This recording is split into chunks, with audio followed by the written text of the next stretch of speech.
Hello friends, welcome back to our channel education and motivation. तो आज एक बार फिर से आप सभी का स्वागत है हमारे चैनल में। तो आज हम लोग मनोज जी से बात करने वाले हैं।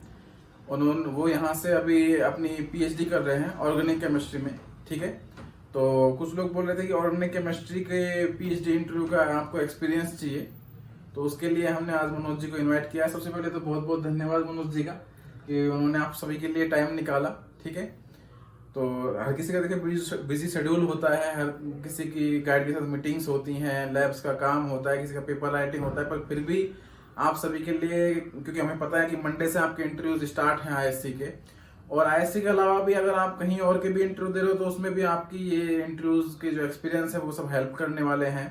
तो इसलिए हम जल्दी से जल्दी, जितना जल्दी हो सकता है, आपके लिए इंटरव्यूज चैनल पर डाल रहे हैं।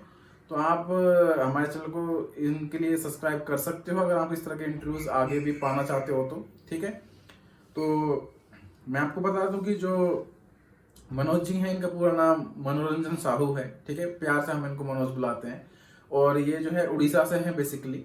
इन्होंने अपनी ग्रेजुएशन उड़ीसा से एक कॉलेज से की थी, और उसके बाद संबलपुर यूनिवर्सिटी है एक उड़ीसा में, एक गवर्नमेंट यूनिवर्सिटी है रेपुटेटेड, उससे इन्होंने जो है अपनी मास्टर्स कंप्लीट की केमिस्ट्री बैकग्राउंड से।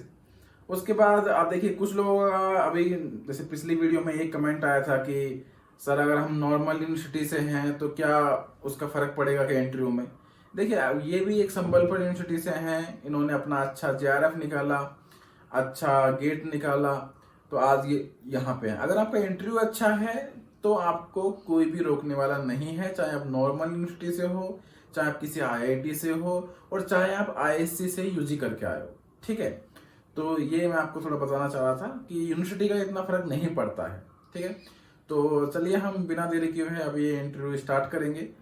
तो सबसे पहले हम मनोज जी से पूछेंगे कि जो इंटरव्यू से पहले उन्होंने क्या फील किया और कहाँ कहाँ उन्होंने इंटरव्यू दिए जब वो पीएचडी एडमिशन लेना चाह रहे थे।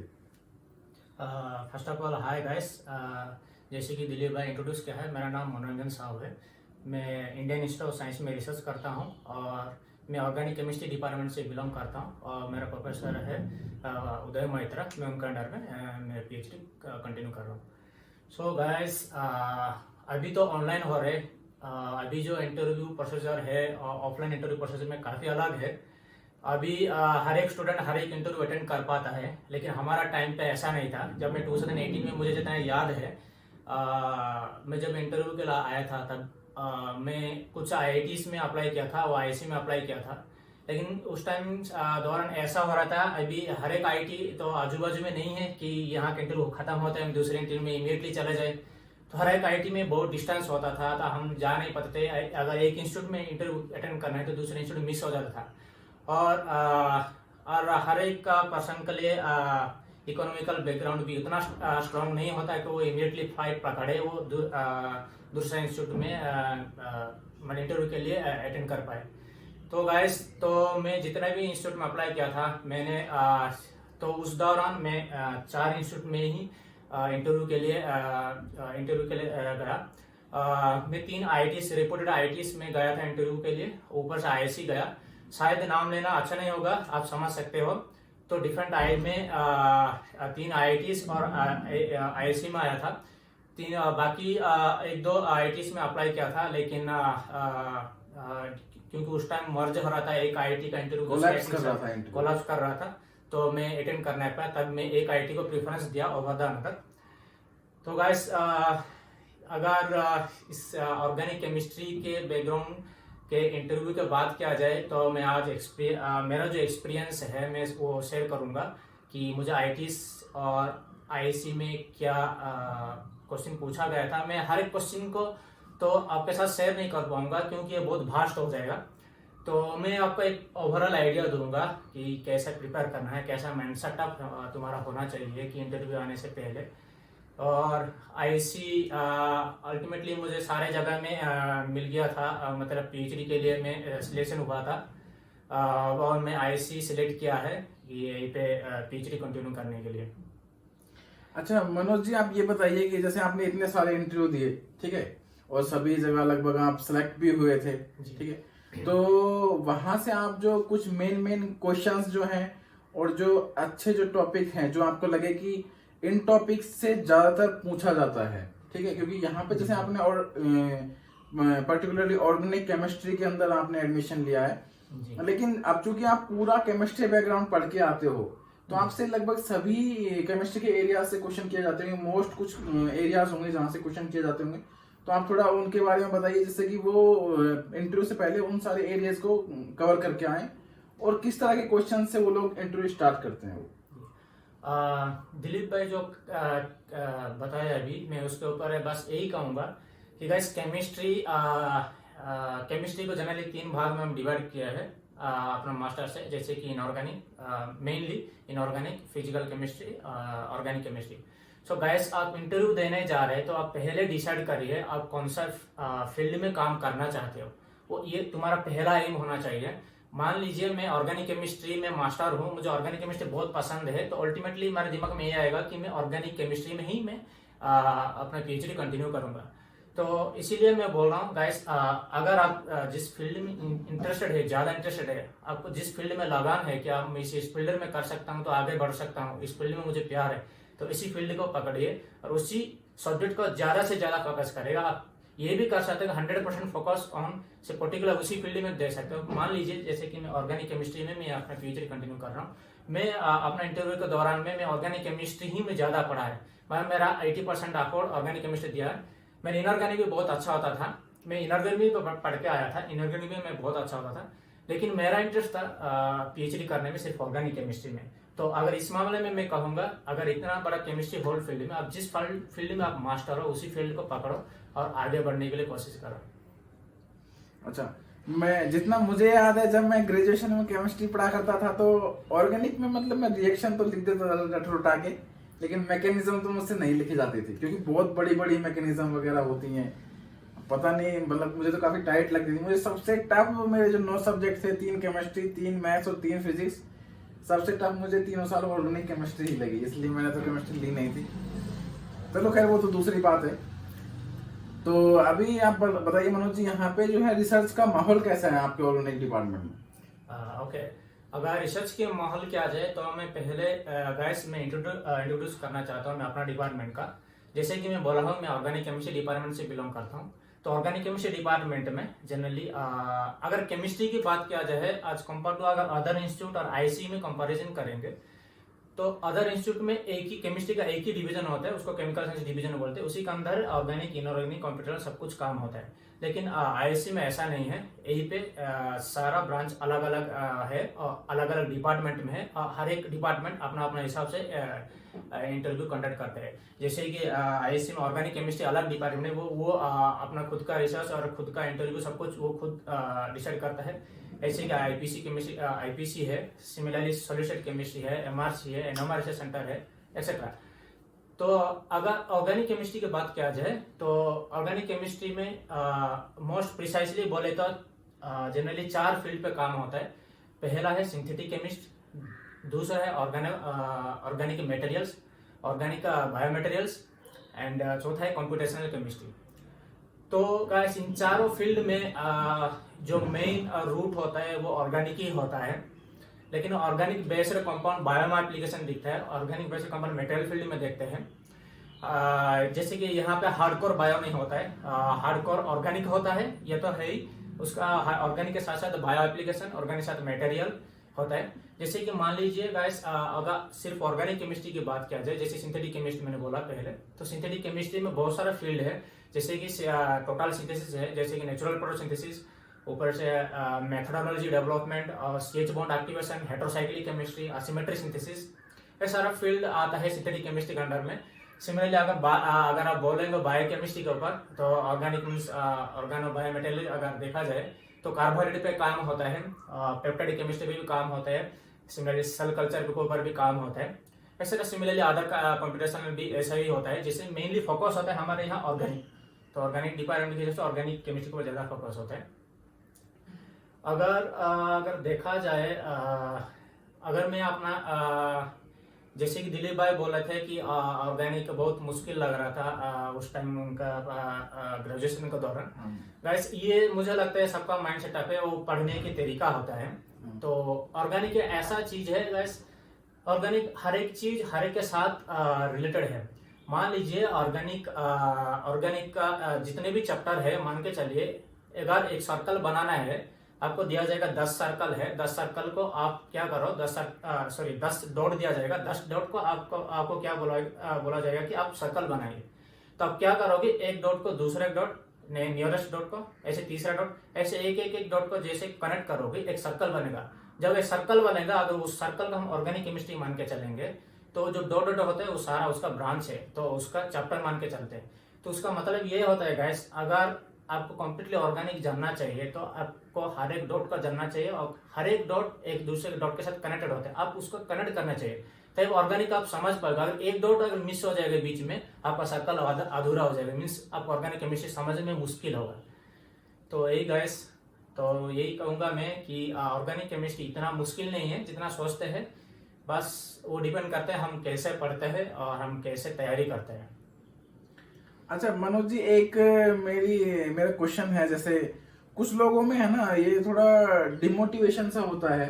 जैसे अब आपने संबलपुर यूनिवर्सिटी से अपनी जो है मास्टर्स किया, अब चूंकि देखो वो कोई आईआईटी वगैरह नहीं है, तो मेरा आपसे ये क्वेश्चन ये है कि जब आप वहां से एमएससी कर रहे थे तो आप में इतना कॉन्फिडेंस कैसे आया कि आप आईएससी वगैरह में भी जो है अपने पीएचडी में एडमिशन ले सकते हो? क्योंकि मैं आपको एक एग्जांपल बताता हूँ, ये रियल एग्जांपल है, बिल्कुल झूठ नहीं है इसमें। मैं अपना आईआईटी रोपड़ से अपना मास्टर्स किया हूँ, और जब मैं आईएससी के पीएचडी इंटरव्यू के लिए फॉर्म फिल कर रहा था तो मैंने अपने सारे दोस्तों को बताया कि भाई, क्लास बैचमेट्स को, कि भाई आईएससी का जो है फॉर्म निकला हुआ है।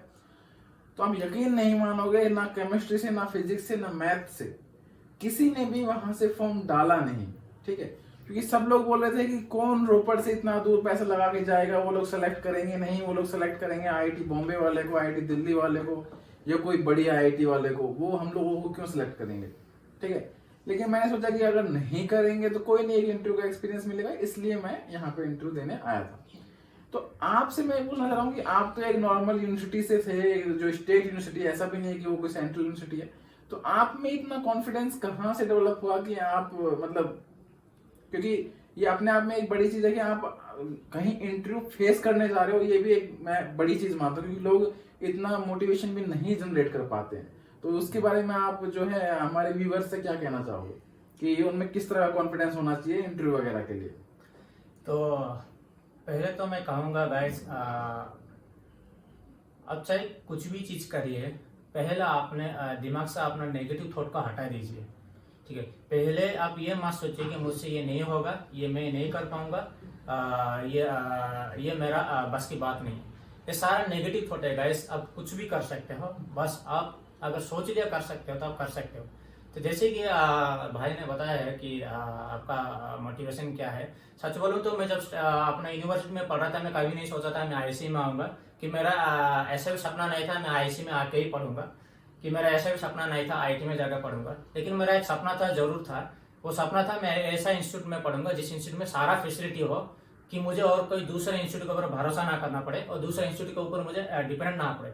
फॉर एग्जाम्पल, अपना यूनिवर्सिटी में एक बहुत अच्छा यूनिवर्सिटी है, लेकिन फंडिंग बहुत कम है, क्योंकि एक स्टेट यूनिवर्सिटी है, क्योंकि वहाँ पे भी रिसर्च होता है, लेकिन वहाँ पे रिसर्च में मैं देखता हूँ मेरा जूनियर, जब मैं वहाँ पे मास्टर कर रहा था, मेरा सीनियर कुछ थे, वो सीनियर हमारे साथ अच्छा बॉन्डिंग था उनका, उन लोगों को मैं देखता हूँ, वो लोग वहाँ पे इतना छोटा यूनिवर्सिटी में एक एनएमआर भी रखना पड़ता है। अगर एनएमआर रखना है तो उसको मेंटेन करना बहुत ही मुश्किल है, उसके लिए बहुत पैसा खर्चा है, उतना फंडिंग भी नहीं था।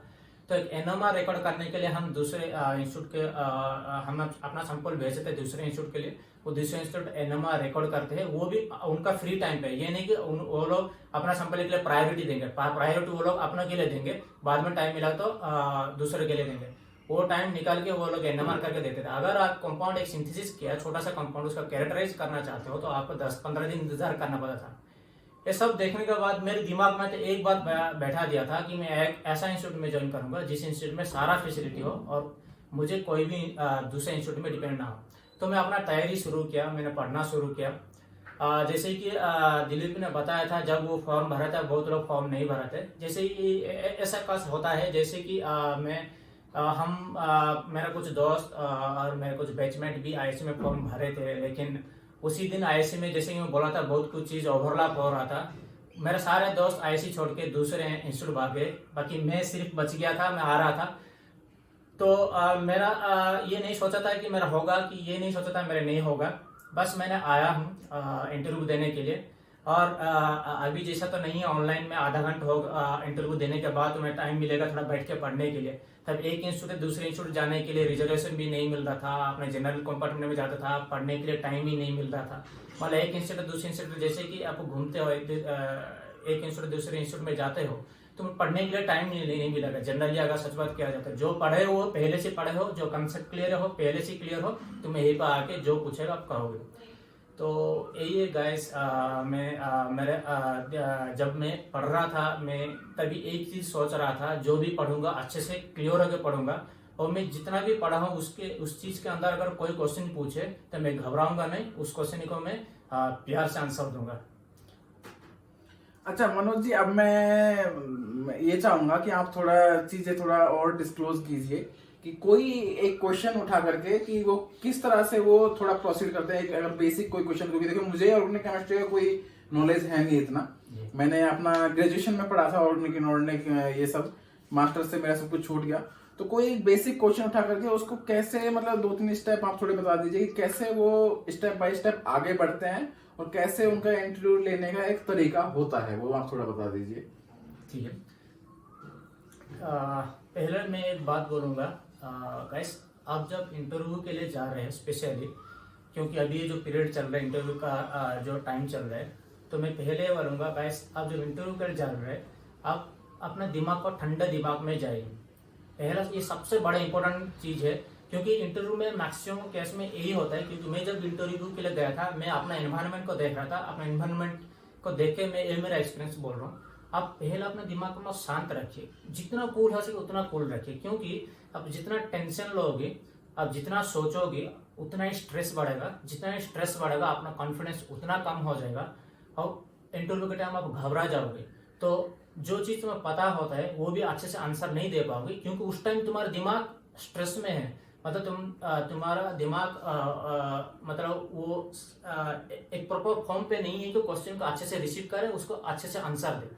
तो इसीलिए मैं बोल रहा हूँ कि पहले आप अपना दिमाग को कूल रखिए, और क्वेश्चन जो भी पूछा जाएगा आप पहले क्वेश्चन को ध्यान से सुनिए। अगर क्वेश्चन को समझ में नहीं आया है, कोई बात नहीं, आप दूसरी बार बोलिए कि सर मुझे फिर से क्वेश्चन पूछिए। अगर आपको इंग्लिश, और एक बात मैं बोलता हूँ, अगर आपको इंग्लिश नहीं आता बोलिए सर मुझे इंग्लिश आता नहीं, मुझे प्लीज हिंदी में बताइए, मैं आंसर देने के लिए कोशिश करूंगा। बताइए, क्योंकि मेरा एक एक्सपीरियंस है गाइस, एक इंस्टीट्यूट में गया था मैंने इंटरव्यू देने के लिए। वो लोग कुछ इंग्लिश में बोल रहे थे, मैं आंसर कुछ दूसरे वे में दिया था, उन लोग हंस दिए थे। तो उन लोगों ने मैं बताया सर मैं इंग्लिश में बहुत कमजोरी हूँ, मैं थोड़ा समझ सकता हूँ लेकिन रिप्लाई नहीं दे पाता हूँ, मुझे हिंदी में बताए। तो उन लोग हिंदी में प्रोसीड किए।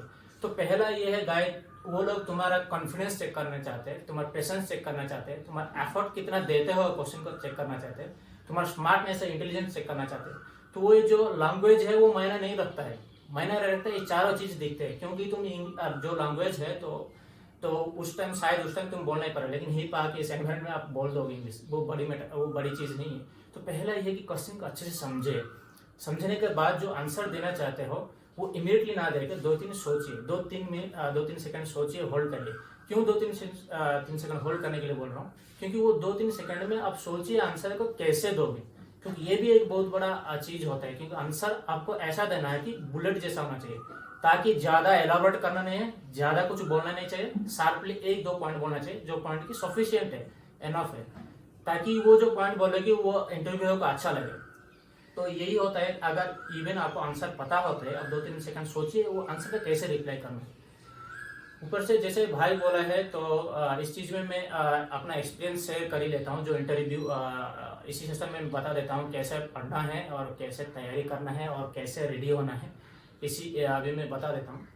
जैसे कि गाइस मैंने पहले ही बोला हूँ, ऑर्गेनिक केमिस्ट्री जैसे बोला एक सर्कल की तरह है। एक सर्कल का अगर आप एक सर्कल को कंप्लीट करना चाहते हो, हर एक डॉट को कनेक्ट करना चाहिए नियरेस्ट डॉट के साथ, तभी सारा डॉट को कनेक्ट कराते कंप्लीट सर्कल बनेगा, वो ऑर्गेनिक केमिस्ट्री समझ में आएगा।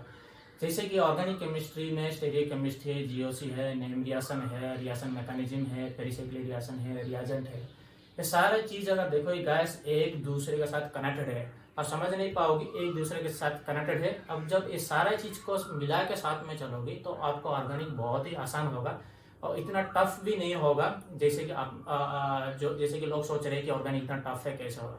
जैसे कि मान लीजिए गाइस, फॉर एग्जांपल आपको अगर कोई बोलेगा बेंजाइलिक अल्कोहल है, सिंपल बेंजाइल अल्कोहल है, आप बेंजाइल अल्कोहल के कैसे 3 फिनाइल प्रोपानोइक एसिड बना सकते हो, यानी बेंजाइलिक अल्कोहल का OH ग्रुप को रिप्लेस करके CH2COOH ग्रुप कैसे इंट्रोड्यूस कर सकते हो।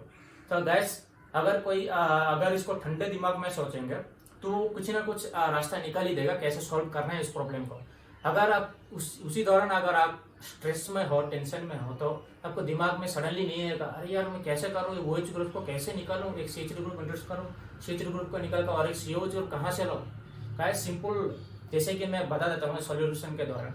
आप simple benzyl alcohol OH group को आप पहले दूसरा फंक्शनल ग्रुप में कन्वर्ट करना है। जैसे कि मान लीजिए PBr3 मैंने दिया है तो वो कन्वर्ट हुआ फिनोलिक की मीन्स बेंजाइल अल्कोहल से हुआ बेंजाइल ब्रोमाइड हुआ। बेंजाइल ब्रोमाइड में मैं मैग्नीशियम दिया, वो ग्रिग्नेट रिएजेंट बना। वो ग्रिग्नेट रिएजेंट को मैं कार्बन डाइऑक्साइड के साथ रिएक्ट किया, वो बेंजोइक एसिड बना, 2 फिनाइल एसिटिक एसिड बना। 2 फिनाइल एसिटिक एसिड को मैं फिर से SOCl2 देके एसिड क्लोराइड बना। एसिड क्लोराइड को मैं डायजोमिथेन देके रिएक्शन करके मैंने पाया है 3 फिनाइल प्रोपानोइक एसिड। गाइस, अगर ये सारा रिएक्शन आप ध्यान से देखोगे, पहला स्टेप है तुम्हारा functional group convert transformation, means alcoholic OH group को मैं हाइलाइट से कन्वर्ट किया हूँ। तो ये एक तरह का केमिस्ट्री है। इस केमिस्ट्री में आप क्या पाते हो, एक तो है आप कैसे फंक्शनल ग्रुप को ट्रांसफॉर्मेशन कर सकते हो, दूसरा रिएजेंट क्या चाहिए होते हैं जिसे कि इस फंक्शनल ग्रुप को ट्रांसफॉर्मेशन करना है। तो जैसे उसके बाद दूसरा स्टेप क्या होता है, कैसे एक ऑर्गेनोमेटेलिक बॉन्ड बना सकते हैं हम, जैसे ग्रिग्नेट रिएजेंट। और तीसरा स्टेप है जैसे कि मैंने बोला है उसको हम रिएक्ट किया, कार्बन डाइऑक्साइड रिएक्ट करके कार्बोक्सिल एसिड बना है। मीन्स एक हाइलाइट ग्रुप को दूसरा फंक्शनल ग्रुप में ट्रांसफॉर्मेशन किया है मैंने, COOH ग्रुप किया है, मीन्स एक कार्बन ग्रुप इंट्रोड्यूस किया है। उसके साथ मैंने क्या फिर से और एक कार्बन ग्रुप और एक कार्बन इंट्रोड्यूस किया, मीन्स होमोलोगेशन रिएक्शन किया है मैंने। तो अगर इस सारा रिएक्शन में देखोगे तो रिएजेंट का इन्वॉल्वमेंट है, स्टीरियोकेमिस्ट्री का इन्वॉल्वमेंट है, ऊपर से नेम रिएक्शन का इन्वॉल्वमेंट है, रिएक्शन मैकेनिज्म का इन्वॉल्वमेंट है। जैसे कि लास्ट स्टेप देखोगे आप एसिड क्लोराइड से जैसे मैंने किया एक कार्बन एटम इंक्रीज किया, उस रिएक्शन को हम बोलते हैं आइसोटोप रिएक्शन। उस रिएक्शन में मैकेनिज्म देखोगे तो उसमें होता है rearrangement reaction mechanism generally different तरह का होता है, जैसे कि सबको पता है substitution, elimination, addition, rearrangement reaction, fragmentation reaction. तो इसमें जो रिएक्शन मैकेनिज्म इन्वॉल्व हुआ है वो रिएक्शन रीअरेंजमेंट रिएक्शन इन्वॉल्व हुआ है। तो अगर देखोगी सिंपल सा कन्वर्जन बेंजाइलिक अल्कोहल से 3 फिनाइल प्रोपानोइक एसिड में कितना सारा चीज इन्वॉल्व हुआ है, रिएजेंट इन्वॉल्व हुआ है। जैसे आप रिएजेंट रिएक्शन करता है वहीं पे रिटेंशन केमिस्ट्री होता है, जब माइग्रेटिंग ग्रुप माइग्रेट करता है तो वहीं पे स्टीरियो केमिस्ट्री इन्वॉल्व हुआ है, मतलब सारी चीज इन्वॉल्व हुआ है, उसमें नेम रिएक्शन भी इन्वॉल्व हुआ है। तो अगर आप सिंपल से ऐसे सोचो कि अच्छा ये सेंटीमीटर्स ये करने के लिए ये रीजन जरूरत पड़ा तो ये रीजन की वजह से ये चेंज हुआ, ऐसा नहीं है। रिएक्शन का हम ऑर्गेनिक को हम ऐसे नहीं सोचना है, ऑर्गेनिक को सारा चीज मिला के सोचना है कि सारा चीज कोऑर्डिनेट करने से। जैसे अगर मैं दूसरा क्वेश्चन की अगर मैं बोलूंगा आपका अगर कोई पूछेगा कि स्टाइरिन से आप कैसे प्राइमरी अल्कोहल बना सकते हो। स्टाइरिन का स्ट्रक्चर आपको सब पता होगा, PH bond CH double bond CH2। अगर मेरे को प्राइमरी अल्कोहल बनाना है तो CH2 के पोजीशन में OH लाना पड़ेगा। अगर सेकेंडरी अल्कोहल बनाना है तो मुझे CH के पोजीशन में OH ग्रुप लगेगा। अगर कोई पूछेगा प्राइमरी अल्कोहल कैसे बनाना है, अगर आप आंसर दोगी एसिडिफाइड वाटर, तो एसिडिफाइड वाटर दे तो पहला स्टेप तो प्रोटोनेशन होगा, प्रोटोनेशन होकर तो मोस्ट ऑफ बेंजाइलिक कार्बोकेटाइन बनेगा, बेंजाइलिक कार्बोकेटाइन में वाटर अटैक करके सेकेंडरी अल्कोहल बन जाएगा। तो इसमें अगर देखोगी तो हमको सेकेंडरी अल्कोहल नहीं चाहिए, सिलेक्टिवली हमको चाहिए प्राइमरी अल्कोहल, यानी CH2 पोजीशन में OH ग्रुप रिडक्शन। तो उसके लिए हम क्या करना पड़ेगा, बोरोन के साथ रिएक्ट करना पड़ेगा, बोरोन के साथ रिएक्ट करके पेरोक्साइड के साथ रिएक्ट करके पेरोक्साइड रिएक्शन करने से प्राइमरी अल्कोहल बन जाएगा। अगर ये रिएक्शन को अगर ध्यान से देखोगी उसमें एक चीज इन्वॉल्व होता है, एक तो रिएजेंट इन्वॉल्व होता है, एक तो मैकेनिज्म इन्वॉल्व होता है। ऊपर से आप ध्यान से देखोगे तो ये इस तरह का रिएक्शन हम कहते हैं रेडियो सिलेक्टिव रिएक्शन, यानी अगर 2 कार्बन है एक ही फंक्शनल ग्रुप डबल बॉन्ड है, लेकिन सिलेक्टिवली आपको एक कार्बन में ही आपको इंट्रोड्यूस करना है एक फंक्शनल ग्रुप को। इस तरह रिएक्शन का कहते हैं हम रेडियो सिलेक्टिव। दूसरा टाइप का क्वेश्चन आपको ये भी पूछ सकते हैं कि अगर मान के चले कि स्टीरियो केमिस्ट्री बेस्ड क्वेश्चन है, तो मान लीजिए कि साइक्लोहेक्सिनोल है, अलैलिक पोजीशन है, OH ग्रुप है। अगर OH ग्रुप एबो पोजीशन है, अगर हम पेरोक्साइड के साथ रिएक्ट करेंगे लाइक मेटाक्लोरोबेंजीक एसिड, तो इपोक्सी रिएक्शन उसी साइड में होगा जैसे कि स्टेरियोकेमिस्ट्री OH ग्रुप का होगा। मैं ये मान के चला एबोव में है तो वो एबोव में होगा, बिलो में है तो बिलो में होगा। अगर OH की जगह हम अगर OR कर देंगे तो स्टेरियोकेमिस्ट्री अपोजिट हो जाएगा। तो अगर इस रिएक्शन को ध्यान से देखोगे, इस रिएक्शन में मेन रोल प्ले करते हैं स्टेरियोकेमिस्ट्री। ये स्टेरियोकेमिस्ट्री बेस्ड रिएक्शन है। तो अगर आपको पूछा जाएगा आपको कैसे वो OH ग्रुप इन्फ्लुएंस करते हैं कि रिएजेंट को कि सिलेक्टिवली OH ग्रुप जिस साइड में है उसी साइड में आने के लिए, तो अगर इस रिएक्शन का ध्यान से अगर मैकेनिज्म को देखोगे, मैकेनिज्म एक स्टेप इन्वॉल्व है हाइड्रोजन बॉन्डिंग का, जिस हाइड्रोजन बॉन्डिंग रिएजेंट के साथ करता है, जिसकी वजह से वो स्टेरियोकेमिस्ट्री इन्फ्लुएंस होता है। ऐसे ही गैस अगर समराइज करके अगर मैं बोलूँ तो ऑर्गेनिक केमिस्ट्री अगर देखा जाए तो मेनली स्टेरियोकेमिस्ट्री बेस्ड है, केमोसिलेक्टिव बेस्ड है, रेडियो सिलेक्टिव बेस्ड है।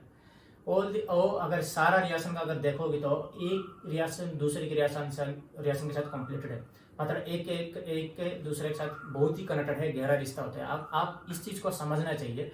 अगर आप इसको एक इंडिविजुअल के हिसाब से पढ़ोगे तो आपको ऑर्गेनिक बहुत ही लेंदी लगेगा, आपको समझने में भी बहुत टेंशन लगेगा। आप अगर नेम रिएक्शन पढ़ो तो नेम रिएक्शन कैटेगराइज करे जैसे कि रीअरेंजमेंट रिएक्शन, जिस नेम रिएक्शन में रीअरेंजमेंट होता है, रीअरेंजमेंट मैकेनिज्म होता है, उनको सबको एक कैटेगरी में रखिए। जिस रिएक्शन में एलिमिनेशन रिएक्शन होता है, मेनली मैकेनिज्म इन्वॉल्व होता है एलिमिनेशन, उसको अलग करिए। सब्स्टिट्यूशन वाला को अलग करिए, एडिशन वाला को अलग करिए। सारा अलग करने के बाद अभी रीअरेंजमेंट में बहुत सारे रीअरेंजमेंट है, जैसे कि मैंने बोला नाइट्रिन रीअरेंजमेंट है, त्रिकोटियस रीअरेंजमेंट, होपमैन रीअरेंजमेंट, ये सारे रीअरेंजमेंट वो नाइट्रिन रीअरेंजमेंट के अंडर में आता है। ऐसे कार्बन रीअरेंजमेंट भी है, उसको अलग करिए। अगर ऐसा आपका एक मेन ग्रुप बना हुआ है, उस ग्रुप में सब ग्रुप बनाओगे तो आप इजीली समझ में आएगा एक नेम रिएक्शन में क्या इन्वॉल्व हो रहा है, कौन सा मैकेनिज्म इन्वॉल्व हो रहा है, उस इस नेम रिएक्शन का क्या एप्लीकेशन है कि एक फंक्शनल ग्रुप को दूसरे फंक्शनल ग्रुप में ट्रांसफॉर्मेशन करें। ऑर्गेनिक रिएक्शन अगर अच्छे से देखोगे तो सारा मैकेनिज्म कोई ना कोई नेम रिएक्शन से रिलेटेड ही होता है। तो अगर नेम रिएक्शन को अच्छे से समझे कि कैसा हो रहा है, स्टेरियोकेमिस्ट्री क्या इन्वॉल्व है, उसमें उस नेम रिएक्शन में रेडियो सिलेक्टिविटी क्या है, केमोसिलेक्टिविटी क्या है। और गाइस अगर आप ऑर्गेनिक में इंटरव्यू देने आ रहे हो तो ऑर्गेनिक पूछने के साथ साथ दूसरी चीज भी आपको पूछेंगे कि कैरेक्टराइजेशन। मान लीजिए आपको एक कंपाउंड उसने दिए है, ये किसी को बोलेंगे सिंथेसिस करो ब्लैक बोर्ड में, आपने सिंथेसिस कर दिया, उसमें मान लीजिए उसको एक स्टेरियो सिलेक्टिव रिएक्शन है, उसमें 2 प्रोडक्ट मिला है आपको, तो आपको पूछेंगे इस 2 प्रोडक्ट को कैसे डिस्टिंग्विश करोगे, कौन सा स्पेक्ट्रोस्कोपी मेथड या क्रोमेटोग्राफी मेथड में कौन सा डिस्टिंग्विश करोगे। तो कैरेक्टराइजेशन पार्ट भी गाइस बहुत ही अच्छे से पढ़ के जाइए, ताकि कैरेक्टराइजेशन पार्ट पे भी क्वेश्चन आता है। तो हमारा 80% क्वेश्चन या 70% क्वेश्चन अगर तुम ऑर्गेनिक से होता है तो 20% पार्ट कैरेक्टराइजेशन पार्ट से आता है, जैसे कि एनएमआर भी आता है, एनएमआर से कैसे डिस्टिंग्विश करते हैं दोनों प्रोडक्ट को, या मास स्पेक्ट्रोस्कोपी या यूवी स्पेक्ट्रोस्कोपी में कैसे डिस्टिंग्विश करता है। अगर कॉन्जुगेटेड मॉलिक्यूल में अगर डबल बॉन्ड है तो क्रोमेटोग्राफी से कैसे कर सकते हो।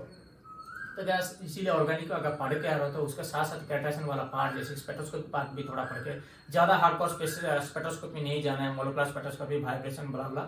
आपको मेन है ऑर्गेनिक के लिए जैसे कि एनएमआर, आईआर और मास स्पेक्ट्रोस्कोपी, ये 3 बहुत ही इंपॉर्टेंट चीज होते हैं। वो क्रोमेटोग्राफी ऊपर थोड़ा बहुत पढ़ के आइए, एनएमआर मोस्टली फोकस करिए। आपको पूछ सकते हैं सैटेलाइट पी क्या है, अगर आप प्रोटॉन रिप्लेस करके ड्यूटेरियम करें तो केमिकल शिफ्ट क्या होगा, आप पूछ सकते हैं। फिर थोड़ा चीज आप पूछ सकते हैं एनएमआर के ऊपर। एनएमआर बहुत इंपॉर्टेंट, मैं इंटरव्यू जितने जगह पे गया था सारा जगह पे एक्चुअली पूछे थे, इसी एनएमआर के ऊपर पूछे थे। कैरेक्टराइजेशन के पार्ट में एनएमआर ज्यादा फोकस रहेगा, तो एनएमआर पढ़िए। बाकी अदर स्पेक्ट्रोस्कोपी भी थोड़ा देख के जाइए, जैसे कि मास स्पेक्ट्रोस्कोपी थोड़ा देख के जाइए, और आईआर पे थोड़ा ध्यान दीजिए।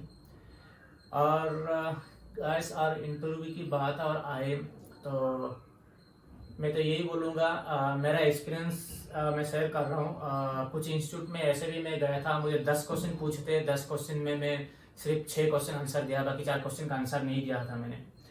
फिर भी मेरा उस इंस्टीट्यूट में मैंने सिलेक्ट हुआ था। हालांकि मेरा कुछ और भी दोस्त है या कुछ साथी थे जो लोग इंटरव्यू में थे, उन लोगों का कॉन्टेक्ट में मैं पूछा तुम लोगों को सिलेक्ट हुआ कि उन लोगों का, तो वो बोल रहे थे मेरा भी अच्छे से आंसर दिए थे वो लोग। बोल रहे थे मैं सारा क्वेश्चन का आंसर दे दिया, एक क्वेश्चन का आंसर नहीं दिया है, फिर भी उन लोगों का सिलेक्ट नहीं हुआ।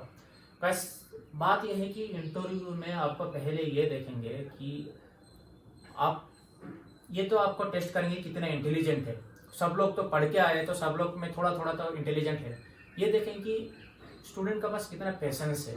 मान लीजिए आपका क्वेश्चन पूछा गया, आपको आता नहीं है, आप ऑनेस्टली बोलोगे शायद मुझे आता नहीं है, लेकिन वो लोग बोलेंगे तुम्हें कि ट्राई करो, होगा पेन पेपर में लिखा ट्राई करो, तो इन दैट केस तुमको आता नहीं है फिर भी तुम कोशिश करना चाहिए। उसमें तुम्हें इमीडिएटली अगर बोल दिया तो वो लोग बोल रहे पुश कर रहे तुमको आता नहीं है तो मुझे आता नहीं है ऐसे बोलना नहीं चाहिए, क्योंकि वो लोग तुम्हें पुश कर रहे हैं, मतलब वो लोग तुम्हें हिंट देंगे ही। इसलिए तुम उस केस में तुम्हें कम्प्लीटली हाथ ऊपर ना करने की वजह से आप ट्राई करिए कि कोशिश करने के लिए। अगर वो लोग पुश नहीं कर रहे तो सॉरी सर मुझे आता नहीं है बोलिए ऑनेस्टली। नहीं तो अगर वो लोग पुश कर रहे तो वो लोग हिंट देंगे। अगर आपको ऐसा नहीं कि आपको क्वेश्चन पूछा है आपको आता नहीं तो वो स्किप कर जाएंगे, वो लोग तुम्हें हिंट देंगे बताने के लिए। बस वो हिंट का ध्यान से समझे कि क्या हिंट दे रहे हैं, उस हिंट से इस क्वेश्चन से क्या लेना देना है, उसको पकड़िए वो आगे बढ़िए। तो डरने की कोई बात नहीं है और घबराने की कोई बात नहीं है, वो तुम्हें बहुत ही कोऑपरेट करेंगे। सो यही था गाइस। और अच्छा तो मनोज जी अभी आप ये बताइए, आपने इंटरव्यू के बारे में तो इनको सब कुछ बता दिया कि अपना कैंपस कैसा है। जैसे कुछ लोग जो अपने नॉर्थ इंडियन साइड के जो लोग होते हैं उनके दिमाग में एक क्यूरियोसिटी सी रहती है कि यार हम साउथ में पढ़ने के लिए जाएंगे, पता नहीं वहाँ कैसे लोग होंगे, लैंग्वेज में हम समझेंगे नहीं समझेंगे, खाने में हम समझेंगे नहीं समझेंगे, खाना पता नहीं कैसा होगा वहाँ का, इडली डोसा खाना पड़ेगा। तो आप इनको थोड़ा बताइए कि खाना यहाँ कितना अच्छा है, एनवायरनमेंट कितना अच्छा है हमारे आईएससी का, स्टडी के पर्पज से भी, वैसे घूमने के पर्पज से भी। और जितना मुझे समझ में आता है कि अगर जब हम कर्नाटक में अगर बाहर हम निकलते हैं कैंपस के बाहर, तो वहाँ सभी हमारी लैंग्वेज, अगर आप हिंदी में बोल रहे हो तो हिंदी को भी समझ लेते हैं, आप इंग्लिश में बोल रहे हो तो इंग्लिश को भी समझ लेते हैं। तो उसके बारे में आप इनको थोड़ा बताइए कि मोटिवेट कीजिए कि अगर आप यहाँ आते हो नॉर्थ से या कहीं से भी, इंडिया के किसी भी भाग से आप आते हो, तो आपको लैंग्वेज का और फूड का इतना प्रॉब्लम नहीं होने वाला है शायद। कैसा पहले बात तो है, अगर यहीं पे पीएचडी करने आ रहे हो तो अपना प्रोफेसर आपको बोलेगा, मतलब पीएचडी आप ज्वाइन करने से पहले आप कौन सा लैंग्वेज में बात करते हो वो फर्क नहीं पड़ेगा, लेकिन वंस तुम पीएचडी में आ गए तो आप प्रोफेसर तुम्हें खुद बोलेगा इंग्लिश में बात करना शुरू कर दो। और पीएचडी में तुम्हें मैक्सिमम टाइम, यानी अगर 24 आवर्स में तो मैक्सिमम आवर तुम लैब के अंदर ही रहोगे, बस सोने के लिए रूम पे आओगे।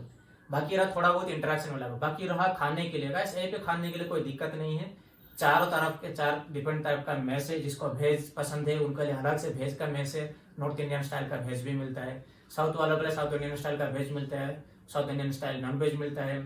सो और नॉर्थ इंडियन या आप बोल सकते हो बंगाली स्टाइल नॉन वेज भी मिलता है। तो खाने के लिए गाइस यहीं पे कोई दिक्कत नहीं है, आपको सारा तरफ का फूड मिल जाएगा। अगर आपको फूड आ गए, अगर मेस का खाने में सैचुरेशन आ गया तो बाहर भी जाकर खा सकते हो, ऑर्डर कर सकते हो। बेंगलोर में कोई भी प्रॉब्लम नहीं है खाने पीने के मामले में। बाकी रहा लैंग्वेज, गाइस यहीं पे सब लोग मिलजुल के रहते हैं, ऐसा कोई नहीं। मैंने तो यहीं पे कभी नहीं देखा मैं साउथ हूँ, मैं नॉर्थ हूँ, मैं ईस्ट हूँ, मैं वेस्ट हूँ, उससे कुछ फर्क नहीं पड़ता है गाइस। वो इंटरेक्शन कभी कभी क्या होता है, कुछ लोग अपने तरह से शुरुआत नहीं करते हैं, तो तुम्हें शुरुआत करना पड़ेगा बात करने के लिए। तो हो सकता है तुम शुरुआत करोगे तो वो भी इंटरेक्शन ऐसे ही बनता है, राइट। अगर तुम शुरुआत करें तो कोई और शुरुआत करे। तो गाइस ये फ्रेंडली एनवायरनमेंट है, ऐसा कुछ नहीं है कि ये एक एनवायरनमेंट जिस एनवायरनमेंट में आप रहने में मुश्किल होगा, कोई टेंशन नहीं है। यहाँ का एनवायरनमेंट बहुत अच्छा है और यहाँ का एनवायरनमेंट भी इतना ना गर्मी होता है ना ठंडा होता है, हर दिन मौज मस्ती का एनवायरनमेंट होता है, कोई टेंशन वाला बात नहीं है भाई। अच्छा तो देखिए हम जब आपके अभी इंटरव्यू स्टार्ट होने वाले हैं मंडे से, तो हम आप सभी को बेस्ट ऑफ लक बोलते हैं कि आप सभी आईएससी में सेलेक्ट हों और सभी यहाँ आईएससी का हिस्सा बने या फिर इंडिया के अच्छे अच्छे इंस्टीट्यूट में आप सब सेलेक्ट हों। हमारी यही शुभकामनाएं रहेंगी। और हम बहुत बहुत धन्यवाद करना चाहेंगे मनोज जी का, जिन्होंने आपको आज इतना अच्छा इंफॉर्मेशन दिया। ठीक है, तो मनोज जी आप लास्ट में आप क्या कहना चाहोगे अपने मतलब व्यूअर्स को कि वो आईएससी के लिए मोटिवेट हो सके, और अगर वो किसी नॉर्मल यूनिवर्सिटी से भी हैं तो वो घबराए नहीं, वो किसी भी आईआईटी, अच्छे आईआईटी जहां से उनका सपना है किसी आईएससी में, अगर आप उनको आईएससी में इंटरव्यू देना है तो घबराए ना आए। वो आप कैसे उनको लास्ट में मोटिवेट करना चाहोगे वो थोड़ा? ओके गाइस, जैसे कि भाई ने बताया था मैं स्टेट यूनिवर्सिटी का हूँ, बहुत छोटा सा यूनिवर्सिटी से मैं आया हूँ। जैसे कि भाई ने बताया था, मेरा बैकग्राउंड ऐसे नहीं कोई हाई फाई यूनिवर्सिटी से या कोई BHU से या कोई IIT से, आईजर से, NIT से मेरा मास्टर नहीं है। मैं छोटा यूनिवर्सिटी से आया हूँ। छोटा यूनिवर्सिटी में आके भी मैं यहीं पे आज खड़ा हूँ और बैठा हूँ, तुम्हारे सामने मैं बात कर रहा हूँ। तो डरने की कोई बात नहीं है, तुम्हारा पास इनफ पोटेंशियल है, बस उसी पोटेंशियल को तुम देखो, उसको तुम कॉन्फिडेंटली उस पोटेंशियल को, जो भी तुम सीखे हो, जो भी तुम पढ़े हो, उसको कॉन्फिडेंसली पूरा कॉन्फिडेंट रहो। तो उसी कॉन्फिडेंट के साथ आओ। ये मत सोचो कि इतना बड़ा इंस्टीट्यूट में क्या पूछ लेंगे, मैं कोई आंसर नहीं दे पाऊंगा। गाइस, क्वेश्चन हर एक इंस्टीट्यूट में सेम होता है, आंसर हर एक इंस्टीट्यूट में सेम ही होता है, बस पूछने के तरीका अलग होता है। IISc में आगे तो आपको कोई मार नहीं देगा, पीट नहीं देगा। और एक सबसे इम्पोर्टेंट बात है, IISc में और बहुत फ्रेंडली इंटरेक्ट करते हैं।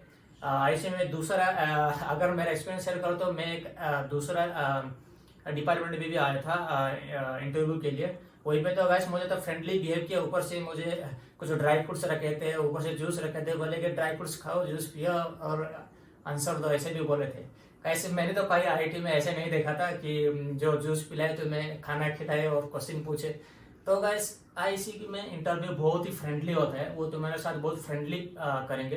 तो नर्वस होने की कोई जरूरत नहीं है, डरने की कोई जरूरत नहीं है। मैटर नहीं करता है कि IISc कितना बड़ा इंस्टीट्यूट है, कितना बड़ा यह है। मैटर ये करता है कि तुम कितना प्रिपेयर करके आए हो। तुम अगर अच्छे से प्रिपेयर करके आए हो, मैटर नहीं करता, कोई भी इंस्टीट्यूट में तुम कर दोगे। IISc तो कुछ भी नहीं। सो डरने की कोई बात नहीं। यार, मैं भी छोटा यूनिवर्सिटी से आया हूँ, तो ये मत सोचिए कि छोटा यूनिवर्सिटी आए तो मैं IISc में नहीं आ पाऊंगा। ये पूरा गलत बात है भाई, पूरा गलत बात है। छोटा यूनिवर्सिटी मैटर नहीं करता। आप इंटरव्यू आइए, आप पहले खुद को पूछिए आप प्रिपेयर किए हो कि नहीं। कोई भी छोटा यूनिवर्सिटी में फिर भी आप जाओ, अगर आप स्टेट यूनिवर्सिटी में PhD करे जाओ, वो भी लोग भी तुम्हें PhD में इंटरव्यू करेंगे, वो लोग भी क्वेश्चन पूछेंगे, ठीक है। तो क्वेश्चन तो हर एक इंस्टीट्यूट में पूछा जाएगा। तो उस डरने की बात क्या है? डर तभी लगता है इंसान को जब वो पढ़ता नहीं है, अगर वो पढ़ के नहीं आता है। तो मैं यही बोलूंगा, डरने की कोई बात नहीं है। पहले तुम अच्छे से प्रिपेयर करके आओ, और जो भी पढ़े हो टेंशन मत लीजिए। अब सिर्फ स्ट्रेस लेवल को जितना हो सके उतना कम रखे, पूरा कूल मन रहे। जितना स्ट्रेस लोगे, जितना टेंशन लोगे, तुम्हें इंटरव्यू के टाइम पे घबरा जाओगे, सही के जगह गलत बोल के आ जाओगे, तुम समझ नहीं पाओगे। इसीलिए मैं बहुत कूल माइंड में रहिए, और कोई घबराने की बात नहीं है, आप अच्छे से इंटरव्यू दे पाएंगे। ये तो मैं बोल ही सकता हूँ, क्योंकि फॉर एग्जाम्पल मैं तो यहीं पे हूँ, इंटरव्यू दे के आया हूँ, यहीं पे खड़ा हूँ। अच्छा, देखिए, अगर आपको अब कोई भी जो मनोज जी ने बताया इसमें कोई भी डाउट है, या आपको इनसे पर्सनली बात करनी है, आपको कोई भी बात है, तो आप हमारे चैनल पे नंबर हैं, आप उनसे हमसे कांटेक्ट कर सकते हो। और दूसरा, आप हमें कमेंट बॉक्स में डाल सकते हो। मनोज जी कुछ कहना चाह रहे हैं? हाँ गैस, मैं कुछ कहना चाहता हूँ कि जैसे कि अभी जो इंटरव्यू हो रहे हैं, अभी इंटरव्यू का प्रोसेस थोड़ा अलग है। हमारे टाइम पे ऑफलाइन हो रहा था। अभी जो टाइम पे जो करंट सिचुएशन है कोविड की वजह से, वो ऑनलाइन हो रहे हैं।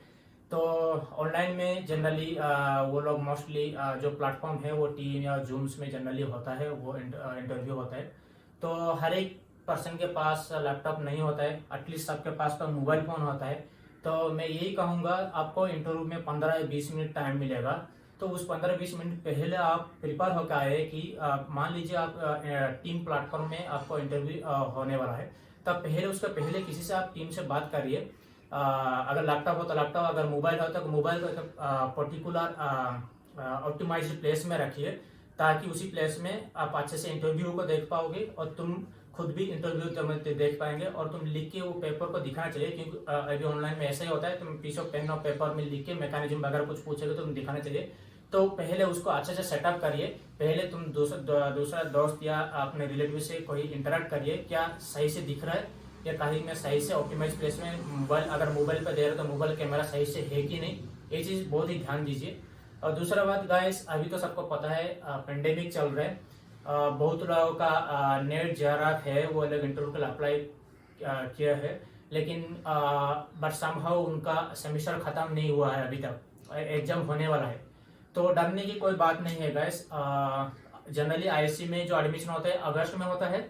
अगर आप कोशिश करिए कि अगर आप अभी तक 4th सेमेस्टर का एग्जाम नहीं हुआ है, आप एग्जाम इंटरव्यू नहीं दे पाओगे, ऐसा मत सोचिए। आप पहला कोशिश करिए इंटरव्यू में आइए, और पहला कोशिश करिए कि आप अगस्त से पहले एग्जाम देने के लिए। ताकि अगस्त से पहले अगर दोगे, क्योंकि इवन आप एडमिशन करने के बाद इंस्टीट्यूट आपको 1 या 2 महीने का रिलैक्सेशन, 2 या 3 महीने का रिलैक्सेशन देता है। यानी अगस्त में अगर आप ज्वाइन किया तो सितंबर अक्टूबर तक आपको मिलेगा एक्सटेंशन, ताकि आप अपना मास्टर सर्टिफिकेट सबमिट कर दे। तो सो गाइस, जो लोग 4th सेमेस्टर है, ये मत सोचिए कि मेरा अभी तक सेमेस्टर खत्म नहीं हुआ, मैं एडमिशन कर नहीं पाऊंगा, ये सोच के इंटरव्यू को वेस्ट मत करिए। इंटरव्यू में आइए और एग्जाम दीजिए। अगर इवन आपका एग्जाम सितंबर में होने वाला है और होके इमीडिएटली आपको सर्टिफिकेट प्रोवाइड कर देंगे विद इन 15-20 डेज में, इवन भी आप इन दैट केस में भी आप इंटरव्यू में आइए, क्योंकि आपको एक दो महीना का तो आपको रिलैक्सेशन मिल जाएगा, एक्सटेंशन मिल जाएगा सर्टिफिकेट सबमिट करने में। सो ये गाय था पैंडेमिक सिचुएशन में। बहुत लोग ये भी एक क्वेरी होता होगा कि कैसे, अगर अब तक तो हम सेमेस्टर हुआ नहीं, हम कैसे इंटरव्यू, अभी तो इंटरव्यू स्टार्ट हो गया, हम कैसे एडमिशन करेंगे, ये छोटा सा डाउट होता होगा, इसलिए मैं क्लियर कर देना चाहता था। और दूसरा गाइस, आपको मिलेगा हार्डली 15 या 20 मिनट्स मिलेगा, ऑनलाइन में क्वेश्चन पूछेंगे। तो जैसे मैं पहले आप अच्छे से ऑप्टिमाइज करके रखें मोबाइल को, कैसे लिखना है, क्या करना है, पहले प्रैक्टिस कीजिए। और जिस एनवायरनमेंट में आप रहोगे उस एनवायरनमेंट बहुत शांत होना चाहिए, नॉइज फ्री एनवायरनमेंट होना चाहिए। और सबसे इंपॉर्टेंट है इंटरनेट कनेक्टिविटी बहुत अच्छा होना चाहिए, क्योंकि जो 15 मिनट देगा उस 15 मिनट में आप अच्छे से यूटिलाइज करना है। अगर आपकी तरफ से कोई गलती हुआ तो आपने एक मौका खो दिया अपना हाथ से, ये सोचो। इंस्टीट्यूट तरफ से कुछ गलती हुआ तो वो लोग रिशेड्यूल करेंगे इंटरव्यू को, लेकिन इंस्टीट्यूट तरफ से तो होगा ही नहीं, ये तो मान के चलिए नहीं होगा, प्रोबेबिलिटी मैक्सिमम। तुम्हारी तरफ से कोई गलती हुआ मतलब तुमने खो दिया अपना हाथ में एक मौका। तो इसीलिए जो 15-20 मिनट को पहले से अच्छे से ऑर्गेनाइज करिए, अच्छे से प्रिपेयर हुए, और इंटरनेट का पंगा कोई ना हो, ऐसे थोड़ा ख्याल रखिए। ऐसा एनवायरनमेंट चूज करें जहाँ पे नॉइज नहीं होगा, इंटरव्यू तुमसे अच्छे से क्वेश्चन पूछ पाए और तुम अच्छे से आंसर दे पाए, तो कन्वर्सेशन अच्छा स्मूथली होना चाहिए। तो 15-20 मिनट्स टाइम तुम्हारे लिए बहुत प्रिसाइज होता है। अगर तुम अच्छे से सवाल दे रहे हो सकते हैं 15-20 मिनट्स का टाइम एक्सटेंड भी हो सकते हैं, आधा घंटे तक हो सकते हैं, उसमें कोई बड़ी बात नहीं है। तो जो 15 मिनट का टाइम होता है अच्छे से यूटिलाइज करिए, इसीलिए उसके पहले प्रिपेयर होकर आइए। तो देखिए, जो आज मनोज जी ने बताया वो सब आपको अप्लाई करना है। मुझे लगा कि आप यहाँ से काफी सारी चीजें आप यहाँ से सीखे होंगे, ठीक है। तो जो इन्होंने बताया वो सब आपको अपनी लाइफ में जो आपको इस्तेमाल करना है, अपने इंटरव्यू के टाइम पे जो है अप्लाई करना है, तो आपका जरूर की जरूर इंटरव्यू निकलेगा। हम भगवान से शुभकामनाएं करते हैं कि आप सभी इंडिया के बेस्ट इंस्टीट्यूट्स में सेलेक्ट हों।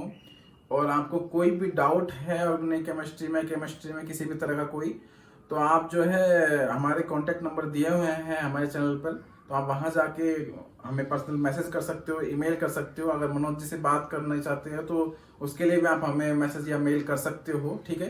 वो आपके कोई भी डाउट होंगे उनको दूर करेंगे। और बाकी नॉर्मल चीज़ है तो आप कमेंट बॉक्स में लिखना, हम कमेंट बॉक्स में आपकी क्वेरीज का आंसर कर देंगे, ठीक है।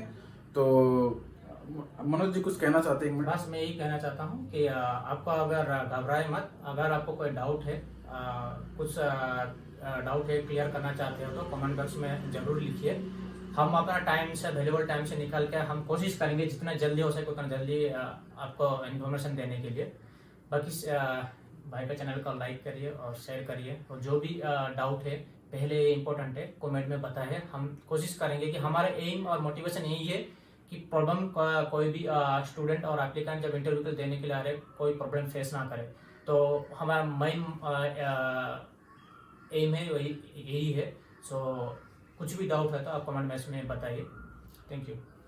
देखिए, एक वीडियो को बनाने में काफ़ी मेहनत लगती है। मनोज जी ने भी अपना टाइम निकाला, मैंने भी थोड़ा निकाला ही है। तो आप प्लीज़ चैनल को सब्सक्राइब कर देना, ठीक है। और हम मनोज जी का एक बार फिर से धन्यवाद करना चाहते हैं कि उन्होंने आपके लिए टाइम निकाला और उन्होंने आपको इतनी सारी इन्फॉर्मेशन दी। तो चलिए, आज का ये इंटरव्यू हम यहाँ पे समाप्त करते हैं। Okay guys, bye bye.